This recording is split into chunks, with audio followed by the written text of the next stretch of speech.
capítulo 2, versículo 23.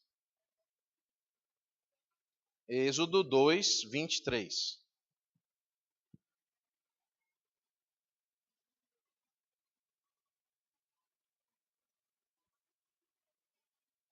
Depois de muitos dias, morreu o rei do Egito.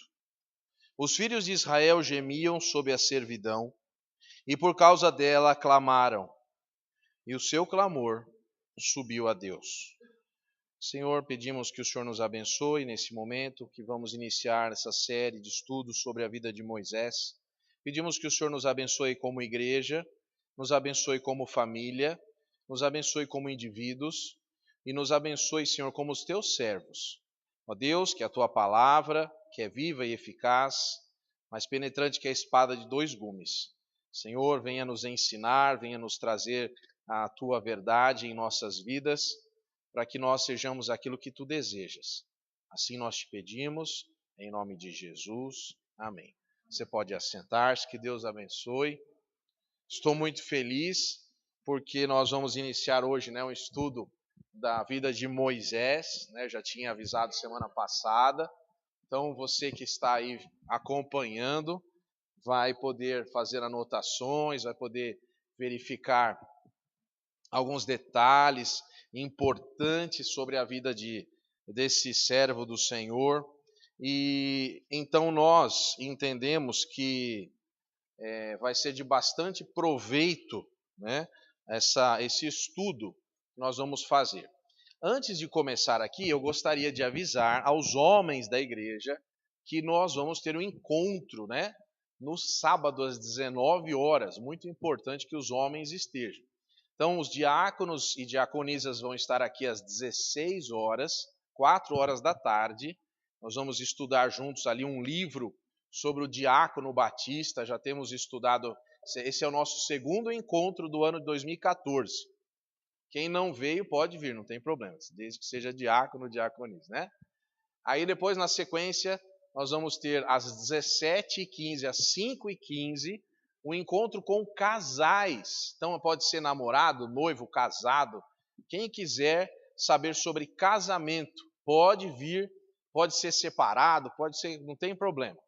Pode vir aqui, nós vamos conversar sobre esse importantíssimo assunto, sobre os princípios da palavra de Deus para o casamento. E depois vamos ter um encontro de homens, depois na sequência de jovens. Então, um sábado é cheio de atividades, tá bom? Se você, mesmo que não é jovem, quiser estar nos jovens, pode vir. Não tem idade para participar, Pode estar participando aí de todas essas atividades que vamos ter no sábado, ok? Então, nossos encontros vão acontecer, uma sequência de encontros. Ele começa e termina na hora certa. Então, se você tem um compromisso, você pode ficar tranquilo, que eu sempre na hora de começar e terminar, a gente é bastante rigoroso, tá bom? Então, por exemplo, a pessoa vai nos casais, então começa das 5h15 e acaba 6:45. Se você tem um compromisso às 6:50, você pode ficar tranquilo que você vai sair às 6:45, no horário certo. Não é aquele negócio que não acaba, sabe? Que não sei que horas vai acabar, não é assim, é muito sério. Porque, inclusive, a gente tem outras turmas depois, Tá bom? O nome que a gente deu para esses encontros aí é encontro doutrinário, ok? Muito bem. Dados esses avisos, Tem mais algum? Ah, sim, o acampamento, Tem que falar com a irmã Kelly, quem não... é muito importante, a irmã Kelly já me apresentou o número de inscrições, já estou mais tranquilo agora. Mas eu ainda preciso de informações enfim, aquelas outras informações ela está compilando para mim lá. Então você nos ajude aí, terminando alguma coisa que ficou faltando aí, entregar alguma ficha, alguma coisa, tá certo? Porque o nosso acampamento está chegando já. Não é nesse final de semana agora, já é no outro. Então você tem que me ajudar aí, E nós vamos ter uma reunião no domingo com as pessoas que estão dispostas a nos ajudar no acampamento. Se você sentir no coração o desejo de ajudar de alguma forma, nós vamos marcar no domingo uma reunião após o culto da noite com as equipes que gostariam de nos ajudar. Que quanto mais pessoas ajudarem, menos é a carga para cada um, né? Então, isso é muito importante, ok? Tudo bem, já dei os avisos aí. Então, vamos lá. Eu vou pedir agora que você abra a sua Bíblia em Gênesis 47, 5. Que a gente vai começar um pouquinho antes a história de Moisés. A gente não pode começar a história de Moisés falando de Moisés. Tem que falar um pouquinho antes aí. Temos que entrar em Gênesis. Então é Gênesis 47, 5 e 6. Mas antes de ler, deixa eu falar uma coisa aqui, olha. Toda história, toda pessoa, ela tem uma história. Toda pessoa tem uma história. Uma história familiar, uma história de cultura, de hábitos que a pessoa tem, correto? Então, o local onde a pessoa vive, isso é muito importante, a língua que ela fala. Então, eu na faculdade teológica, eu dou aula de hermenêutica. Ih, que palavra é essa esquisita, né? Então, é a arte de interpretar a Bíblia. Então, tem alguns princípios de interpretação da Bíblia, e é uma matéria muito interessante lá que os alunos, a maioria, não conhece, né? Então, é muito importante que um dos princípios da interpretação da Bíblia é que nós conheçamos o máximo do pano de fundo possível, do ambiente aonde o texto foi escrito, a cultura, a história, a língua. Então essas informações são importantíssimas para que a gente compreenda. Por isso eu tomei a liberdade de entrar no livro de Gênesis antes de nós entrarmos efetivamente na história de Moisés, porque há necessidade que a gente tenha em mente algumas coisas que aconteceram para chegar onde chegou, tá? Então isso é importante. Então nós estamos aqui em Gênesis 47, 5 e 6. Você acompanha aí o que diz a palavra. Então disse Faraó a José: teu pai e teus irmãos vieram a ti. A terra do Egito está diante de ti.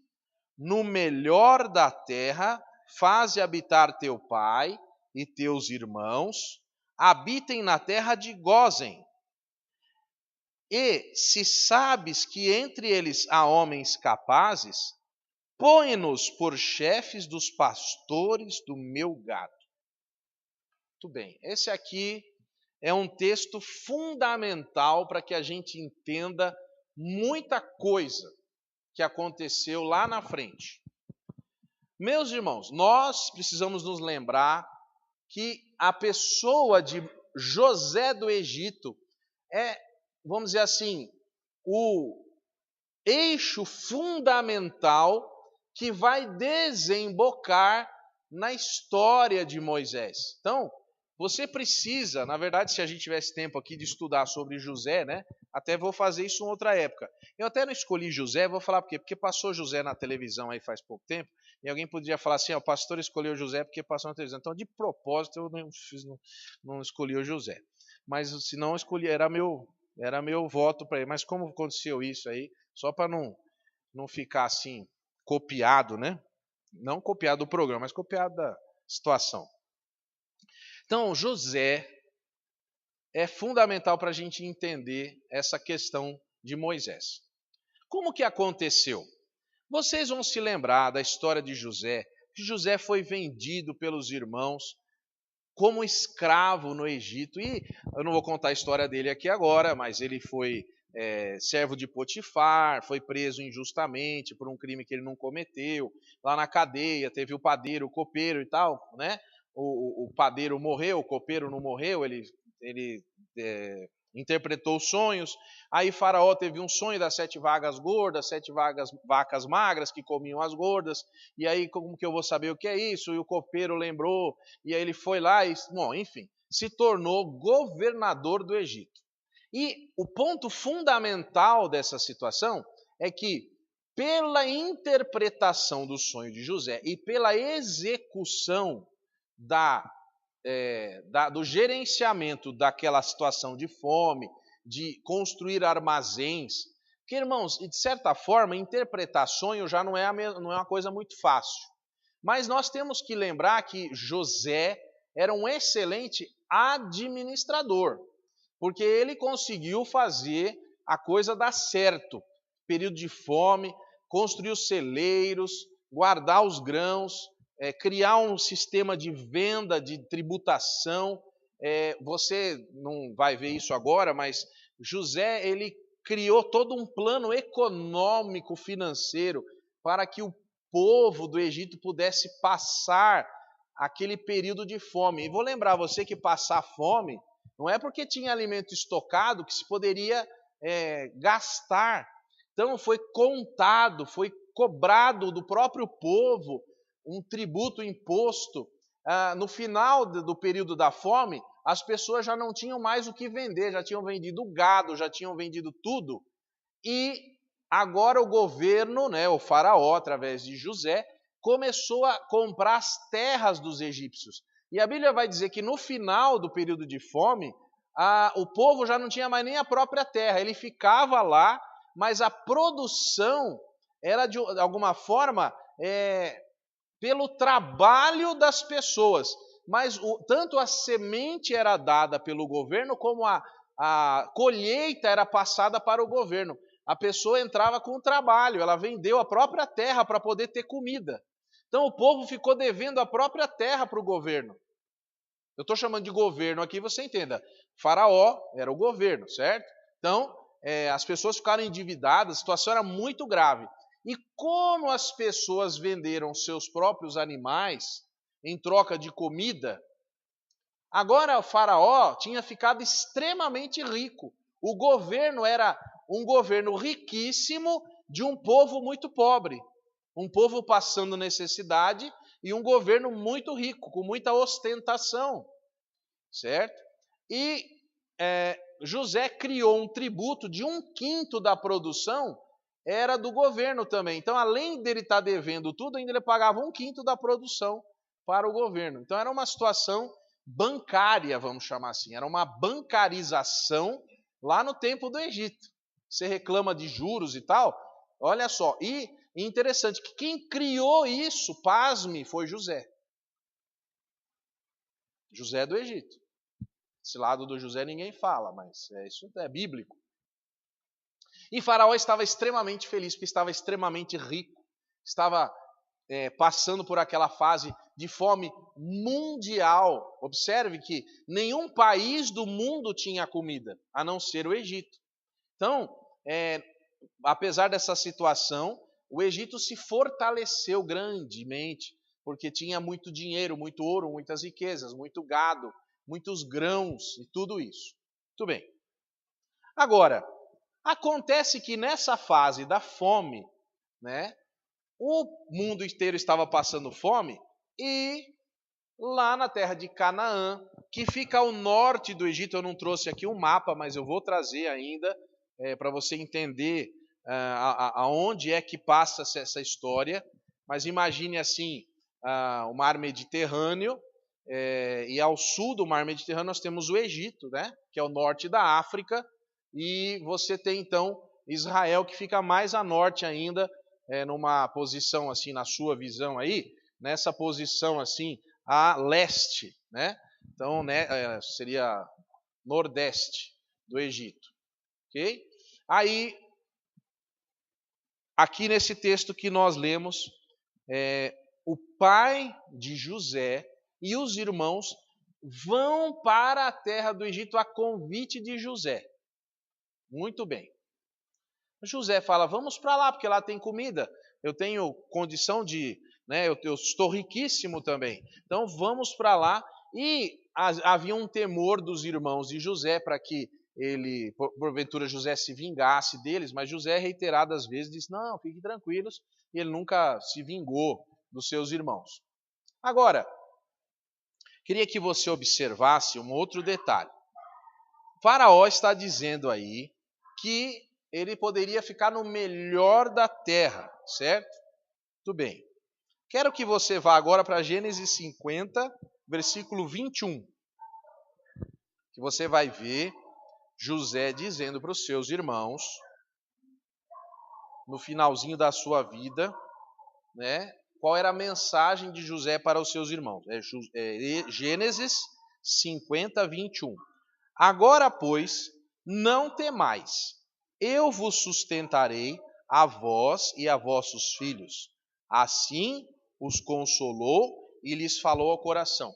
Então José era um homem muito benevolente, muito amoroso, e ele prometeu para os seus irmãos e para os seus, vamos dizer assim, seus sobrinhos, né? Também seus filhos, que ele os sustentaria, que ele tinha tanto dinheiro agora, tantos bens, tantas propriedades, que ele fez os cálculos e disse: vocês não precisam se preocupar com o trabalho, porque do meu próprio sustento eu estarei ajudando vocês e os seus filhos. Olha, se fosse uma pessoa, assim, só vamos fazer uma conta aí na nossa cabeça. Imagina você aí, alguém tem irmão aqui?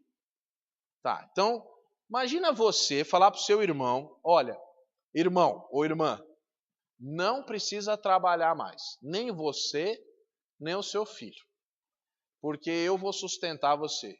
Eu tenho dinheiro para sustentar você, para pagar a faculdade do seu filho, para comprar uma casa, um carro do melhor para você, e tudo. Você pode escolher onde quer morar, aqui em Bauru, entendeu?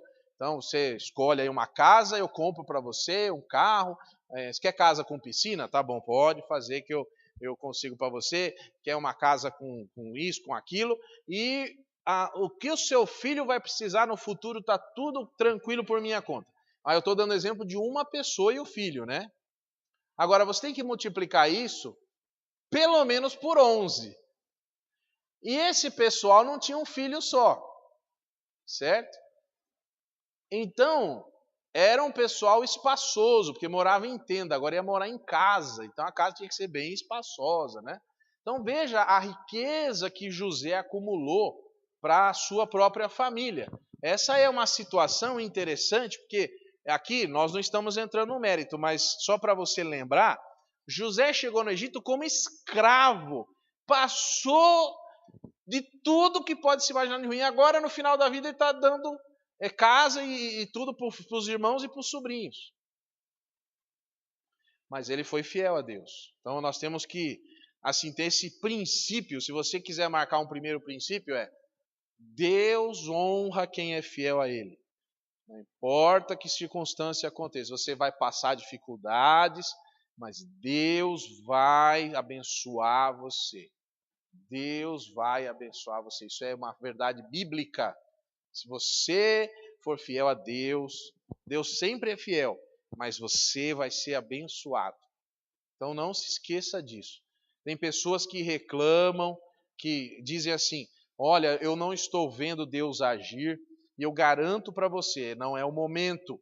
Mas nós vamos ver aqui daqui a pouco algumas coisas muito interessantes, e você se mantenha firme na presença de Deus, em oração, que Deus está vendo. Eu vou mostrar isso ainda, eu só estou dando aí uma primeira pincelada. Mas vamos ainda, peço a você, que veja uma coisa. Por favor, você está com a Bíblia aberta em Gênesis 50, né? Vamos para o versículo 26. Vamos fazer um pouco de matemática agora. Agora chegou a hora da aula de matemática. Gênesis 50, 26. Assim morreu José com idade de 110 anos, depois que o embalsamaram, puseram no caixão no Egito. Então, olha, primeira coisa, José foi embalsamado. Isso não é da matemática. Agora na matemática. Com quantos anos, tem que marcar isso aí em algum lugar. Quantos anos José morreu? Olha, José viveu muito tempo, certo? A gente, quando uma pessoa vive 90, 100 anos, né? José viveu 110 anos, ok? Agora eu vou pedir para você, lembrando que, você tem que lembrar, José viveu quantos anos? Agora vamos voltar para Gênesis 47, 28. Gênesis 47, 28. Olha, outra informação aí numérica. Jacó viveu na terra do Egito quantos anos? 17 anos. Os anos da sua vida foram 147. Então, vamos lá, vamos para as perguntas. Com quantos anos Jacó foi para o Egito? Muito bem. Olha só, Jacó foi para o Egito com 130 anos. Já pensou um homem de 130 anos saber que o filho dele não morreu? Ele pensou que o José tinha morrido lá. 130 anos. E ele viveu 17 anos no Egito. Um ancião, né? 130 a 147 anos. Agora, levando em conta que os estudiosos dizem que, olha, faça a conta aí, que aqui em Gênesis 47, 28, os estudiosos que vão dizer que José tinha 39 anos, ok? Então, ó, faz a conta aí. Vamos lá. José, ele foi para o Egito, tudo bem, com o mocinho, ficou escravo, tal, governador, já estava no meio do período da fome aí, como governador, e ele tinha 39 anos. Quantos anos, se Jacó viveu no Egito 17, com quantos anos José tinha quando Jacó morreu?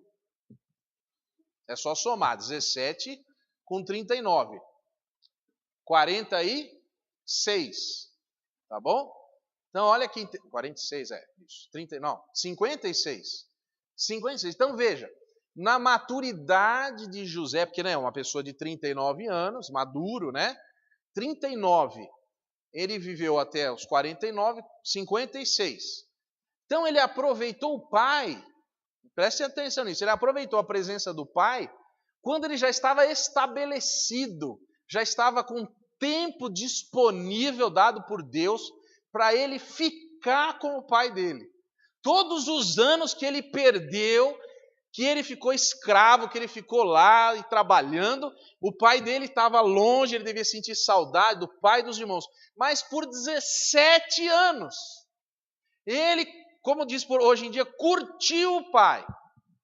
Ficou com o pai junto, conversando, trocando ideias. Pai, olha aqui, olha como é que é isso. O pai dando conselho e aquela amizade gostosa de um filho adulto com seu pai, o ancião Jacó, que viu Deus, que lutou com Deus, e agora esses dois juntos. Imagina que alegria no coração. Eu tenho dificuldade de saber quem estava mais feliz, se era José ou se era Jacó.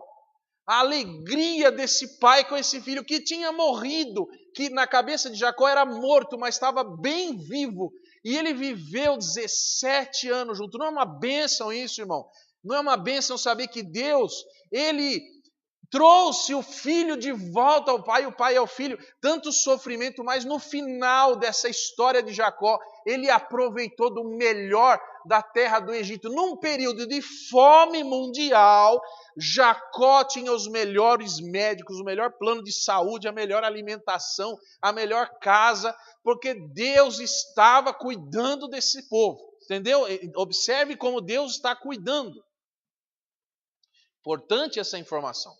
Agora, uma outra informação. Você vai ver aqui que quantos anos viveu José? Muito bem. Então, do dia que o pai dele chegou, ficou 17 anos, quantos anos José ainda viveu no Egito? 79. 39, não, 110 menos 39, quanto que dá? Vamos fazer a conta. 69? Não sei, não estou com calculador aqui. 71? Hã? 77? Então, se ela fez a conta, 77. Agora a pergunta é a seguinte. José, que tinha 39 anos, né? É fácil fazer a conta, ó. 40 para 100 é 60. 71. Fiz a conta na cabeça agora. 39 para 110 não é 71? Ah, o que eu falei, 70. Eu tinha marcado 71 aqui, mas tudo bem. 71. Então, ele encontrou o pai, e ele viveu no Egito uma vida inteira no Egito, junto com o pai, ainda ficou muito tempo depois. E o pai com o filho conversaram muito. E essa amizade, essas conversas foram muito produtivas, porque José, ele recebeu do pai, o patriarca Jacó, toda a história, todas as informações, tranquilizando o seu coração, certo? Muito bem. Agora, eu vou pedir para você ir num texto, né? Você vai num texto, por favor, deixa eu só pegar aqui qual é. Eu quero que você veja o seguinte texto. Vamos voltar para Gênesis 46 e eu vou ler o versículo 32 e alguns versículos aqui. Gênesis 46, 32. Prestem atenção nessa informação que ela é crucial para a gente entender o que vai acontecer lá no tempo de Moisés. Tá?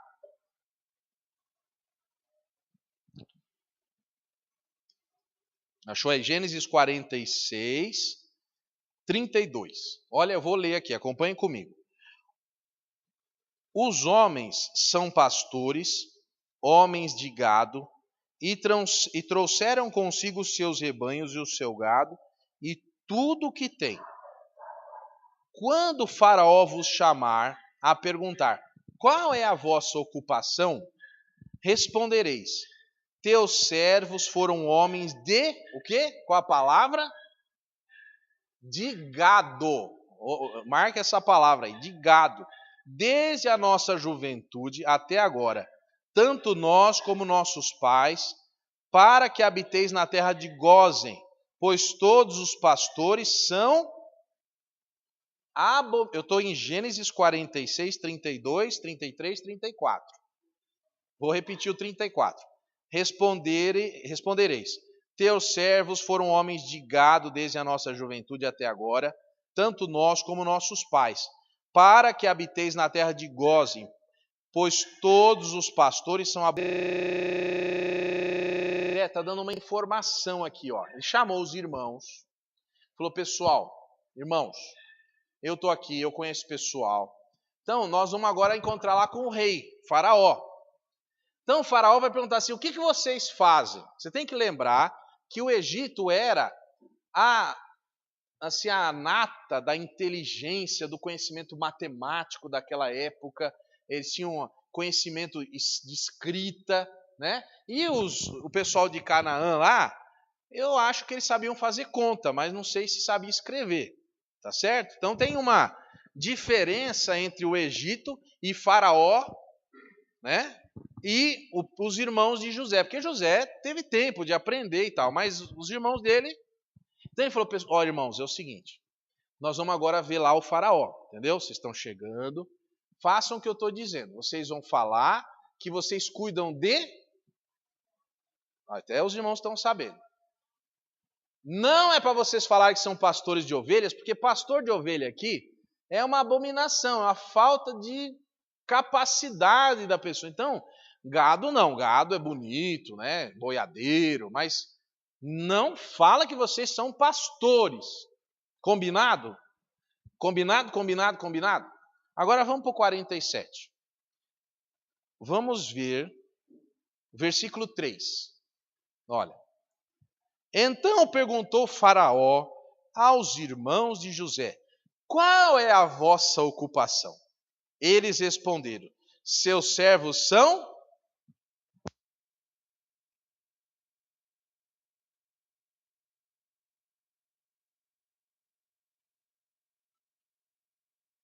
Até desliguei o microfone, deixa eu ver se eu entendi. José falou para os irmãos, vocês digam que vocês cuidam de animais.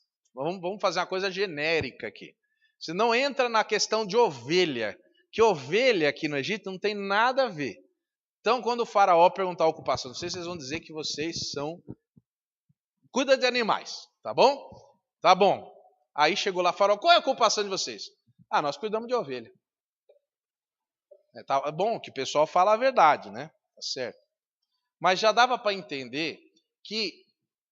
Entendam o seguinte, o versículo 6 vai explicar por que é que José queria que eles dissessem que eles cuidavam de gado. Porque no Egito, ninguém fica sem ter o que fazer. E no Egito não tem ovelha. E Faraó queria colocar o pessoal, os irmãos de José, como chefe dos boiadeiros, do gado lá. E se eles falam que são pastores, não tem ocupação para eles. Aqui, você vê, ponham por chefes dos pastores do meu gado. Porque o Faraó pensou assim, vai ver que lá na terra onde esses caras vieram, a palavra pastor é boiadeiro. Né? Então, que ninguém ia ser tão fraco para falar que é pastor aqui para mim. Mas, então vai ver que é uma na linguagem, né? Na linguagem inculta, da cultura outra. Então, aí ele até troca aqui, ele fala assim, então coloca ele como pastores do meu gado, certo? Então, até tentando ajudar ali, porque não tinha como encaixar esse monte de gente chegando num período de fome e tudo, né? Porque tudo ficava registrado lá. Bom, muito bem. Então, você veja a dificuldade de entenderem a cultura, né? E essas coisas. Agora, vou pedir para você entrar em Êxodo. Tudo bem, o pessoal viveu lá. E agora, entre o que nós acabamos de ver, que acabamos de falar de Gênesis e Êxodo que nós vamos ler, se passaram aproximadamente 300 anos. Tá bom? Então aqui, quando você virou a página, passaram-se 300 anos. Aí eu vou perguntar uma coisa para você. Aquele pessoal viveu lá, eles obedeciam fielmente às instruções de José? Já deu para perceber que não, né? Eles, e você já sabe que José morreu, né? Não deu tempo da gente fazer o velório aqui, mas ele morreu, tá bom? 300 anos. E agora nós estamos em Êxodo. Esse pessoal que veio com José, eram poucas pessoas. Eu vou aqui fazer um chute, 80 pessoas, eu não sei, mas vamos colocar aqui que de número de familiares e filhos e tudo, e sobrinho e tal, umas 80 pessoas. Olha, aqui na igreja, nós temos 10 bancos, deixa eu ver, 1, 2, 3, 4, 5, 6, 7, 8, 9, 10. 10 bancos de cada lado. Se cada banco tivesse aqui sentado 4 pessoas, né? Tá, tem 20 bancos. Então 80 pessoas, não é muita gente assim também, né? Mas é um número razoável. Mas esse pessoal em 300 anos, eles foram, né, eles vieram de um lugar que não tinha nem água para tomar. E aí vai para uma terra que tem comida, tem água, né, ali pertinho e tal. E aí eles se multiplicaram muito, encontraram condições favoráveis, tá? E eles se multiplicaram-se muito ali naquela terra. Ok? Agora eu vou pedir para você abriu em Êxodo, mas eu quero que você volte agora para Gênesis 15, eu vou ler os versículos 13 e 14. Vamos voltar para Êxodo, mas Gênesis 15, 13 e 14. O que será que tem lá em Gênesis 15 que interessa para a nossa história? Vamos ver lá, né? Olha lá, é Gênesis 15, 13 e 14. Então disse o Senhor a Abraão: sabe, com certeza, que peregrina será a tua descendência em terra alheia, e será reduzida à escravidão, e será afligida por 400 anos. Eu, porém, julgarei a nação a qual ela tem de servir, e depois sairá com muitos bens. Olha que informação, essa informação é crucial. Vamos lembrar o seguinte, que José ficou 17 anos com Jacó, e Jacó era neto de Abraão. E Abraão deve ter contado para Isaac, Isaac, olha, Deus me disse que da nossa geração nós vamos ser peregrinos em terra alheia. E nós vamos ser escravos, nossa descendência vai ser escrava. Mas desse período de escravidão, não sei como, Deus vai abençoar tanto que nós vamos sair riquíssimos desse lugar. De escravo para riquíssimo. É quase a história de José, né? Muito bem. Agora vamos voltar para Êxodo. Você viu essa informação aí? E José deve ter sabido dessa história, porque é o seguinte, José, antes de morrer, ele falou assim, olha, quando vocês forem embora daqui, esqueci de falar isso aí, mas eu preciso dizer para vocês, né? José vai dizer assim, olha, quando eu sair daqui, olha aqui, eu quero voltar para Gênesis 50, eu vou ler 22 e seguintes aqui. Eu peço desculpa por ter pulado essa informação.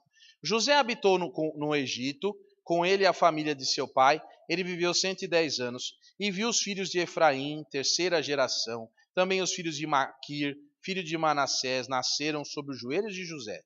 Disse José a seus irmãos, eu morro, mas Deus certamente vos visitará e vos fará subir dessa terra para a terra que jurou a Abraão, Isaque e Jacó.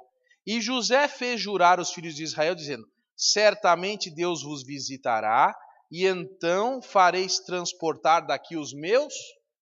José sabia daquilo lá, que Deus tinha falado com Abraão. Está aqui, ó. Então Jacó passou essa informação para ele. Passou essa promessa, dizendo assim, ó, estou morrendo, mas não quero ficar aqui, eu quero ir embora com vocês, quando vocês forem daqui a não sei quantos anos. Então José sabia dessa promessa. Aqui vai uma informação importante. Quantos pais e quantas mães que têm o privilégio de terem contato com seus filhos, mas não falam da Bíblia. Não fala assim, preste atenção, não fala para o seu filho, filho, nós estamos sofrendo nesse planeta, nesse mundo, nós estamos passando dificuldade, mas meu filho, saiba uma coisa, a nossa terra é o céu, você vai para o céu, você aceitou Jesus, vai para o céu. Nós não vamos ficar aqui, meu filho, nós vamos ser retirados daqui. Nosso corpo vai ser transformado e nós vamos com Jesus pelos ares para viver aonde Deus nos prometeu. Você vê que semelhança que existe entre o crente, a situação da vida do crente, seus filhos e o Velho Testamento. Você precisa falar para os seus filhos, olha, aqui é muito bom, o Egito é muito bom, tem muita alegria, muita felicidade, muita comida, mas o Egito não é o nosso lugar. O Egito transforma pessoas livres em o quê? Não se esqueça disso. O mundo, meus queridos, a palavra Egito na Bíblia sempre tem uma conotação do mundo. No Velho Testamento, o Egito significa mundo. Nada contra o Egito, o país, mas a ideia do Egito. O Egito é o mundo, é o sistema, é o vigente, é o que ocorre. Então você tem que ensinar para o seu filho, para o seu neto, para o seu sobrinho, olha, você está muito bem, parabéns pela promoção, parabéns pela escola, parabéns pelo curso, parabéns pelo casamento, parabéns pelos filhos, parabéns por isso, mas lembre-se, o seu lugar não é aqui. O lugar da igreja não é o mundo. Por isso que nós não temos lugar aqui, meus queridos. A igreja não se acha aqui. Tem que entender isso. As pessoas não entendem. A igreja ela não pertence ao mundo, ela é oposta ao mundo. Então você que faz parte da igreja, seja feliz, conquiste, mas não crie raiz que você se esqueça que você vai sair daqui. Que Deus prometeu para você, prometeu aos profetas do Velho Testamento, prometeu aos apóstolos, prometeu através de Jesus Cristo que nós não somos daqui. Nunca crie tão profundas raízes que você se entristeça com o que vai acontecer com você, que você vai embora. E você vai embora riquíssimo. Por quê? Porque você vai com Cristo, vai com o Espírito. Nunca se esqueça disso. Você não pode ser derrotado, não se fica triste, não fique. Aqui não é o seu lugar. Agora vamos aí para Êxodo, finalmente, né? Então, Êxodo 1, o rei sobre o Egito, que não conhecera José. Eu vou parar aqui nesse versículo, eu tenho várias coisas para falar, mas quero dizer que a história de uma pessoa, por mais bela que seja, o mundo trata de apagar. O mundo trata de reduzir a melhor ação de uma pessoa à escravidão. Não pode se esquecer disso. Caminhar com o mundo é caminhar numa linha de escravidão. Quem caminha, por exemplo, quem tem problema de algum vício? No começo, tudo bem, mas o tempo vai mostrando que aquilo é o quê? É uma escravidão.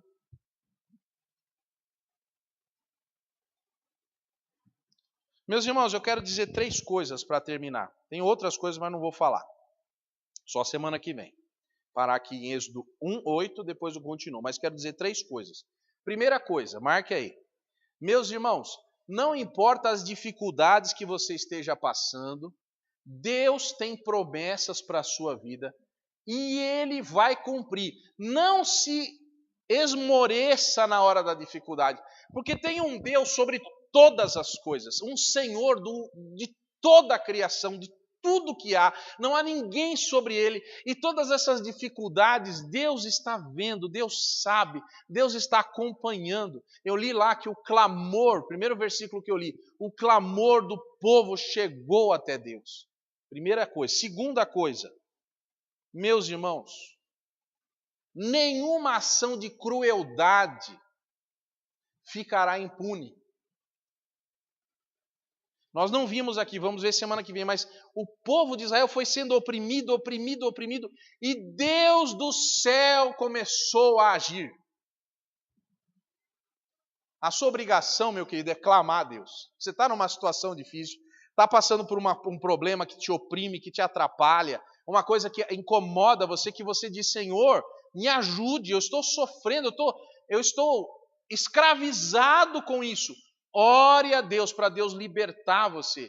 E o Deus Todo-Poderoso do céu vai começar a se mover, porque Ele se move contra toda impiedade, contra toda opressão. Deus se move contra isso. Não se esqueça disso na sua petição. Deus não é um Deus surdo, Deus ouve, Deus sabe, Deus age para fazer. Deus estava construindo algo maravilhoso e os detalhes são importantes. Terceiro, a maior pressão que você esteja passando não quer dizer que você esteja desqualificado. Não é isso. Quando nós passamos por pressão, geralmente nós olhamos para dentro de nós e dizemos assim, eu sou a pessoa errada que estou passando por isso. Eu não deveria estar aqui. Meus queridos, Deus não erra. Deus não erra. Se você está se sentindo pressionado por alguma coisa, você pode até se sentir desqualificado, mas saiba que Deus tem interesse em construir algo na sua vida. Por isso, a história de José é tão importante, porque ela é um prenúncio de um Deus que está acompanhando todas as coisas. E você vai sentir segurança em Deus por saber que Abraão foi avisado que o povo ficaria escravo por 400 anos. Você entende isso? Não é que Deus perdeu o controle da história. Deus está no controle exato de cada segundo da história. Ele sabe o que está acontecendo. Deus é o Senhor de todas as coisas. Se hoje você está passando um problema, se hoje você está numa dificuldade, se agarre a Deus, continue com Ele, porque Ele está do seu lado, Ele vai fazer algo maravilhoso na sua vida. Aguente firme. A história que nós começamos a ver hoje, é a história de um homem desqualificado, que se tornou o maior nome abaixo de Jesus Cristo na liderança de Israel. Então você que está aqui nessa noite, nós vamos orar agora encerrando, mas que você tenha a sua fé renovada no Senhor. Que você creia que Deus pode fazer, está fazendo. Deus está escrevendo a sua vida do jeito que Ele quer. Não existe erro, não existe acidente. Deus sabe exatamente o que faz. Vamos orar. Senhor, nós queremos te agradecer porque vamos ainda começar a ver sobre Moisés. Nós nem falamos de Moisés hoje. Mas, ó Deus, obrigado porque o Senhor é um Deus que cuida da história. O Senhor cuida de tudo, cuida de todas as coisas. O Senhor resgata os escravos. O Senhor tira as pessoas do Egito, Tira as pessoas do mundo e traz para a tua presença. E traz, Senhor, de uma forma que elas nem podem imaginar. Ó Deus, o Senhor não obedece a regras humanas. O Senhor é o Senhor de todas as coisas. Pai, abençoa-nos nesse estudo da vida de Moisés. Que nós possamos ver que é muito parecido com a nossa história, com o nosso momento. Ó Deus, nós nos sentimos abençoados pelo privilégio que temos de estudar a Tua palavra, Senhor. Obrigado, Senhor. Fala aos nossos corações nessas quartas-feiras que vamos nos encontrar aqui. Fica conosco, fica com os irmãos que estão aqui, que eles também sejam abençoados, Senhor. Se tem alguém aqui que está escravizado, está passando dificuldade hoje, que ele, Senhor, comece a ver o Senhor agindo na sua vida, libertando a sua vida, Senhor. Ó Deus, abençoa-nos nisso, Senhor. Que essa história seja também a nossa história. Em nome de Jesus e por Ele. Amém. Amém, queridos, que Deus abençoe você. Eu conto com a sua presença semana que vem, hein? Se porventura alguém da sua família não vê, você pode chamar, que ainda não comecei a falar do Moisés mesmo, então não vai perder nada. Que Deus abençoe você, ok? Sua vida. Eu vou pedir então, como eu tinha falado no começo, vou pedir licença, queridos, que eu vou agora para um velório lá, tá bom? Deus abençoe sua vida, sinta-se abraçado aí, cumprimentado, tá bom?